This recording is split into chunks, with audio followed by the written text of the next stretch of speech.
സമയം ഏകദേശം ഒരു 4:30 ആയിട്ടുണ്ട്. നേരെ വന്നിട്ട് ഫ്രിഡ്ജ് തുറന്ന് അതിനകത്തിരിക്കുന്ന കുറച്ച് സാധനങ്ങളൊക്കെ എടുത്ത് പുറത്തോട്ട് വെക്കുവാണ് തണുപ്പ് മാറാനായിട്ട്. ഡ്രാഗൺ ഫ്രൂട്ട് ഡേ ആണ് മോൻ്റെ സ്കൂളിൽ നിന്ന്. അതുകൊണ്ട് എന്തെങ്കിലും ഡ്രാഗൺ ഫ്രൂട്ടിൻ്റെ ഡിഷോ ഡ്രാഗൺ ഫ്രൂട്ടോ കൊടുത്തു വിടണമെന്ന് ടീച്ചർ പ്രത്യേകം പറഞ്ഞിട്ടുണ്ട് കേട്ടോ. ഇന്ന് മോന് ഉച്ചയ്ക്ക് കൊടുത്തു വിടുന്ന കറികൾ വേറൊന്നുമല്ല, വെണ്ടയ്ക്കയും മെഴുക്കുവരട്ടിയും ചമ്മന്തിയും മുട്ട വറുത്തതുമാണ്. ഈ വെണ്ടയ്ക്ക നമ്മളെ വീട്ടിൽ പിടിച്ചതാണ്.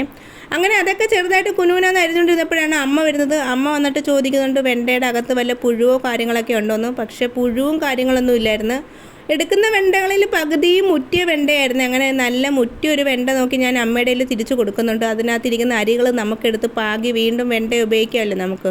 മോനതിനൊക്കെ സ്കൂളിലൊക്കെ പോകുമ്പോൾ കറിയൊക്കെ വെച്ച് കൊടുക്കാമല്ലോ. അങ്ങനെ വെണ്ടയ്ക്കൊക്കെ അരിഞ്ഞ് വന്ന് അതാണ്ട് ഗ്യാസ് കത്തിച്ച് പാൻ വെച്ച് എണ്ണയൊഴിച്ച് വെണ്ടയ്ക്ക് അങ്ങോട്ട് തട്ടിയിട്ടപ്പോഴാണ് എൻ്റെ ദൈവമേ ഗ്യാസ് അങ്ങ് തീർന്നു പോയിട്ട്. പിന്നെ പുതിയൊരു കുറ്റി ഇരിപ്പുണ്ടായിരുന്നു. അതൊക്കെ എടുത്തുകൊണ്ട് വന്ന് ഗ്യാസിനകത്ത് ഫിറ്റ് ചെയ്ത് നമ്മൾ വെണ്ടയ്ക്കൊക്കെ ഒരുവിധം നല്ലതുപോലെ വഴറ്റി മാറ്റിയിട്ട് സൈഡിലോട്ട് വെക്കുന്നുണ്ട്. രാവിലെ തന്നെ മോന് 10 മണിക്ക് സ്കൂളിൽ കഴിക്കാനായിട്ട് സാധാരണ കൊടുത്തു വിടുന്നത് കാപ്പി ഐറ്റമായ ഇഡലിയോ ദോശയോ എന്തെങ്കിലുമൊക്കെ ആയിരിക്കും. പക്ഷേ ഇന്നലെ ആൾ പറഞ്ഞിട്ടുണ്ടായിരുന്നു ഈ സ്വീറ്റ് കോൺ പുഴുങ്ങി തന്നാൽ മതിയമ്മേ, അത് കഴിച്ചോളാം എന്നുള്ളത്. അതുകൊണ്ട് അത് നേരെ എടുത്ത് തണുപ്പ് മാറിയതിന് ശേഷം കുക്കറിനകത്തോട്ട് ഇട്ട് നല്ല വൃത്തിക്ക് വിസിലൊക്കെ അടിച്ച് ഉപ്പൊക്കെ ഇട്ട് നല്ലതുപോലെ പുഴുങ്ങി എടുക്കുന്നുണ്ട്. ഇതാകുമ്പോൾ ആൾ വയറ് നിറച്ച് കഴിച്ചോളും. പിന്നെ ഉച്ചയ്ക്ക് നമ്മൾ അധികം ഹെവി ആയിട്ടൊന്നും കൊടുക്കുന്നില്ല ആൾക്ക് കഴിക്കാനായിട്ട്.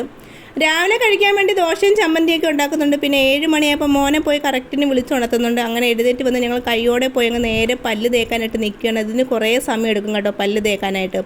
പല്ലൊക്കെ തേപ്പിച്ചതിന് വന്ന ശേഷം നേരെ വന്ന് ആഹാരം കഴിക്കാനായിട്ട് ഇരിക്കുകയാണ്. ദോശയും ചമ്മന്തിയാണ് പിച്ചി കൊടുക്കുന്നത്. അപ്പോഴേക്കും പോയി പിന്നെ കുളിച്ച് വന്ന് ഇന്ന് യൂണിഫോമും കാര്യങ്ങളൊന്നുമില്ല, ബുധനാഴ്ച ആയതുകൊണ്ട് അങ്ങനെ ഞങ്ങൾ ഇന്നലെ ചെയ്ത ഒരു ഡ്രാഗൺ ഫ്രൂട്ടിൻ്റെ ക്രാഫ്റ്റും കാര്യങ്ങളൊക്കെയാണ്. സ്വന്തമായിട്ട് ചെരുപ്പൊക്കെ ഇട്ട് അച്ചാമ്മയ്ക്ക് ഉമ്മയൊക്കെ കൊടുത്ത് ഞങ്ങൾ സ്കൂൾ ബാഗൊക്കെ തൂക്കി നേരെ പോകുന്നത് സ്കൂൾ ബസ് കയറാനാണേ.